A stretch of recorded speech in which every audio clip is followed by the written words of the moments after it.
All right, so first things first, John. Let's get right into baseball.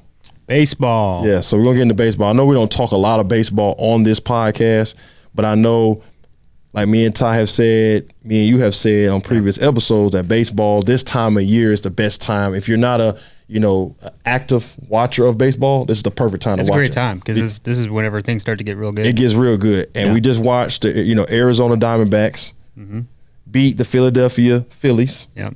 In a 7-game series, and actually come back in a 7-game series to now make it to World Series to play Texas Rangers.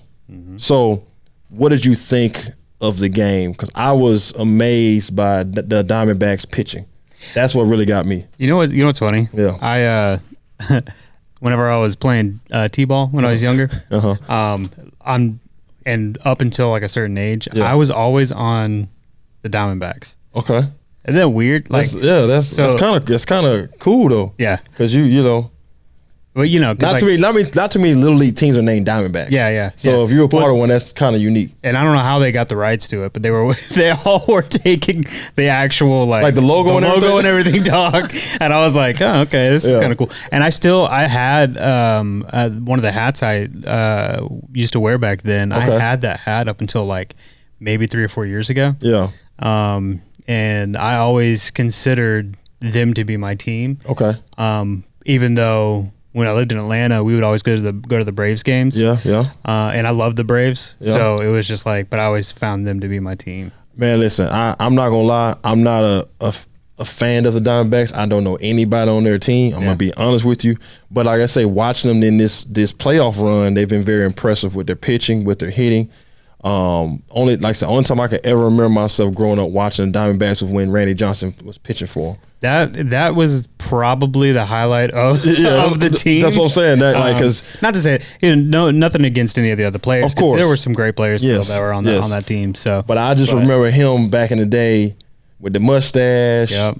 The trash talking, he was always quick to want to throw a ball at somebody if they said something back to him. Yeah. He would throw the next pitch coming to your head, right? And then he just was amazing on the mound. So like that was my memory of the Diamondbacks. And then of course, like I said, last probably 10, 15 years they haven't been really that good. Yeah. But then this year they've just kind of come out of nowhere. But that's what's the beauty of baseball in this time of year, is because you see all those teams, all the 100 win teams were gone in the first round. Yeah. The Dodgers, the Braves, those teams that won all these games, that everybody had them as the favorite. Right. And then boom, you got the Diamondbacks and the Rangers playing, in the World Series. Yeah. So it's pretty cool. Yeah, that's what I say. So that's the reason why, this time of year is so great. I get it. For a lot of people that, that are not like in love with baseball, it's hard to keep up with it just because it's 162 games. Right. And there's a lot that goes on. Yeah. So, and a lot of times I realized whenever I watched baseball, it wasn't necessarily how the overall team was doing. I actually watched it for like the individual players. Yeah.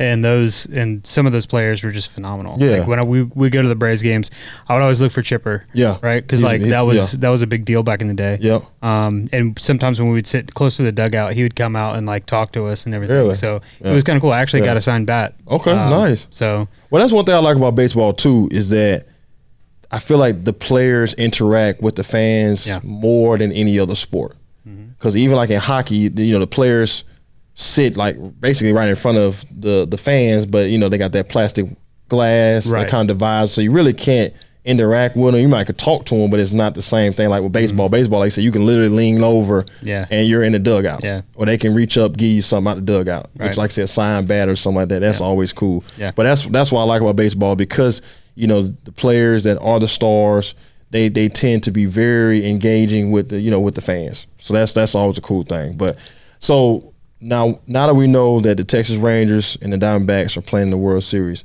I've heard that this is not like a highly anticipated matchup. Yeah. Moving into the World Series, which is coming up fast. But like I say, it's still a championship game. The best two teams that are playing the best right now are in the championship game. Yeah. Or championship series. So I don't want to take nothing from either one of the teams, because I personally think the Rangers are going to win. Okay. Because of the way they've been hitting, their pitching, their defense. I just think they've been just phenomenal on both sides of the bat. Versus the Diamondbacks, I just feel like their pitching has been phenomenal, but their hitting hasn't been that great. But I know when you talk about winning a 7-game World Series, pitching is very important, because if you can keep them from getting on the plate, then keep them from scoring. So that's sometimes the best defense can be your best offense too. Absolutely. So I'm excited for the World Series. Like I say, it's hard to watch one particular sport, because as soon as you watch something, you're like, man, I just missed that. Yeah. And then you go to the next thing, then you go to the next thing. So it's like this time of year, man, is so great. So let's transition into, who do you think in your mind will win the World Series? I don't know. I don't know if I have an exact have a exact pick yet. Yeah. Okay. Are you one of those people, John, that like to kind of wait it out to see what's gonna happen, like the first, second? I'm one game? of those that like no one likes, because like you get to almost the very end and you're like, oh yeah, it's like they up 3-1. You're like, I got well, this team. I think the hardest part is like with a lot of people who are like big baseball fans, they're obviously going to be cheering for like that one team, right? Yeah. And so automatically they're like, okay, these people are going to win because this is my team. This is, like they can already suggest. It's more of a selfish pick. For me, it's not like that, because like I'm an occasional watcher, and then I just come in whenever the big games happen. It's like, it's playoff time. Let me watch. Yeah. So I mean, I'm a Yankees fan myself, and so since we're not in it, I kind of once I realize, okay, we're either going to play in the playoffs or we're not going to play in the playoffs, I kind of start following the teams that I feel like are just playing the best together, and they have the most rhythm going into the World Series. And that's kind of how I go off my pick.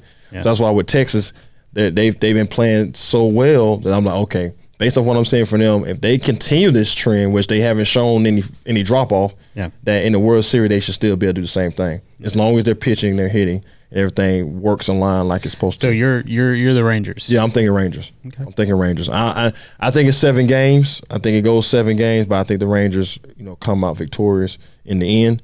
But it's gonna be a great. If you love baseball, it's gonna be a great series. But if you're not a fan of the teams, it's gonna be an awful series. Yeah. Just because you don't want to see those two teams. Right. But I think it's gonna be a good one. So